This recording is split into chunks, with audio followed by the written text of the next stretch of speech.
नमस्कार मेरे प्रिय सम्मानीय साथियों।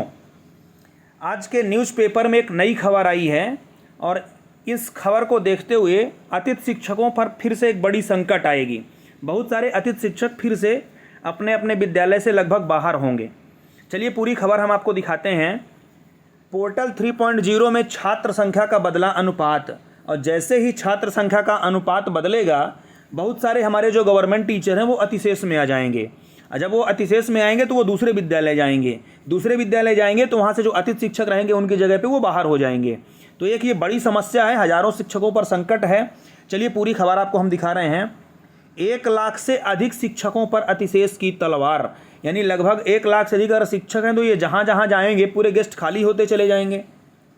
स्कूल शिक्षा विभाग के द्वारा लॉन्च किए गए नवीन पोर्टल 3.0 में टीचरों की परेशानी बढ़ गई है। इस सिस्टम में बच्चों के संख्या अनुपात में शिक्षकों की पदस्थापना में परिवर्तन किया गया है। इस प्रक्रिया में राज्य के करीब 1 लाख से अधिक शिक्षक प्रभावित हो रहे हैं। सबसे अधिक माध्यमिक शिक्षकों को नुकसान हो रहा है।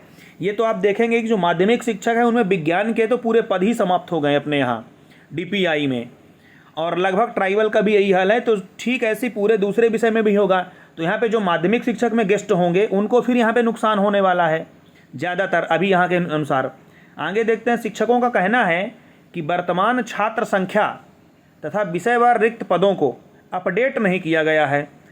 कुछ जिलों में तो ज़बरदस्ती अतिशेष बनाया गया, जबकि कुछ जिलों में गलत तरीके से शेष से नाम हटाया भी गया।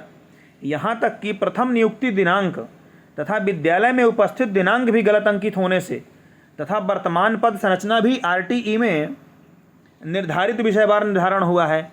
जो प्राथमिक शालाएं हैं 1 से 5 तक, उसमें छात्र संख्या 60 होने पर 2 शिक्षक हैं, 90 होने पर 3 टीचर हैं, 120 पर 4 शिक्षक हैं, जबकि 200 पर 5 शिक्षक रखे जा रहे हैं। कई सारी विसंगतियां हैं जिसमें सबसे ज़्यादा नुकसान गेस्ट को होगा।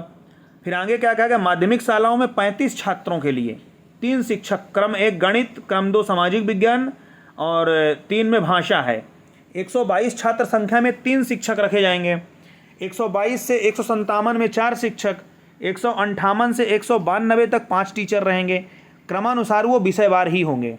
यह अनिवार्य बाल शिक्षा अधिकार अधिनियम में प्रावधान किया गया है, लेकिन वर्तमान पद संरचना छात्र संख्या अनुरूप शिक्षकों के विषयवार रिक्त पद नहीं होने के कारण हजारों शिक्षकों को विभाग ने अतिशेष बना दिया है। और जिस प्रकार अभी वर्ग 2 का आप यदि पेपर दिए होंगे तो देखे होंगे, तो उसमें गणित वाले टीचर तो विज्ञान कैसे पढ़ाएंगे जैसे उसमें पेपर ले रहा है उस हिसाब से, और विज्ञान वाले कैसे गणित को मेंटेन कर पाएंगे। तो ये एक नई समस्या बनेगी जाकर, और बहुत सारे अतिथि बेचारे बाहर होंगे। सबसे ज़्यादा माध्यमिक में परेशानी ही होगी। सबसे ज़्यादा माध्यमिक शालाओं में समस्या बन गई है, जिसमें विज्ञान के तो पद ही लगभग समाप्त कर दिया गया, क्योंकि छात्र संख्या का निर्धारण ही पुराने पद संरचना 154 से भी और ज़्यादा कर दिया गया। हिंदी जो मातृभाषा है उसको भी लगभग 200 छात्र संख्या मान से पद क्रिएट किए गए हैं।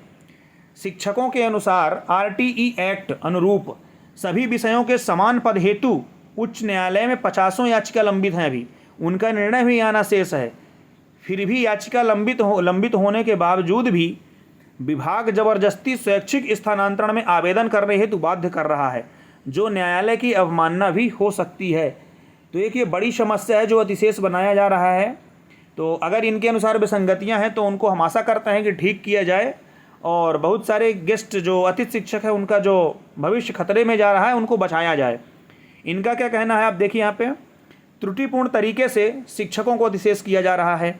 पोर्टल 3.0 पर जो प्रक्रिया चल रही है वह पूरी तरह से विसंगतिपूर्ण है। इसमें सुधार किया जाना चाहिए, अन्यथा ये जो परेशानी है ये बढ़ती रहेगी। ये कहना है हमारे सत्येंद्र तिवारी जी का, जो कि अध्यक्ष है new movement for old pension scheme के। तो हम भी आशा करेंगे कि इनमें विचार किया जाए और समस्या का समाधान किया जाए। फिर क्या कहा गया। शिक्षा विभाग की जो प्रक्रिया है वह पूरी तरह से विसंगतिपूर्ण है।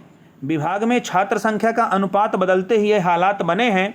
यह एक प्रकार से RTE अधिनियम की पूरी तरह से उल्लंघन किया जा रहा है। यह कहना है उपेंद्र कौशल जी का, जो कि कार्यकारी अध्यक्ष हैं शासकीय शिक्षक संघ के। तो हम आशा करते हैं कि इस पर थोड़ा सा एनालिसिस किया जाए और जो भी समस्या हो उसका समाधान किया जाए, जिससे बच्चों का भविष्य सुरक्षित रहे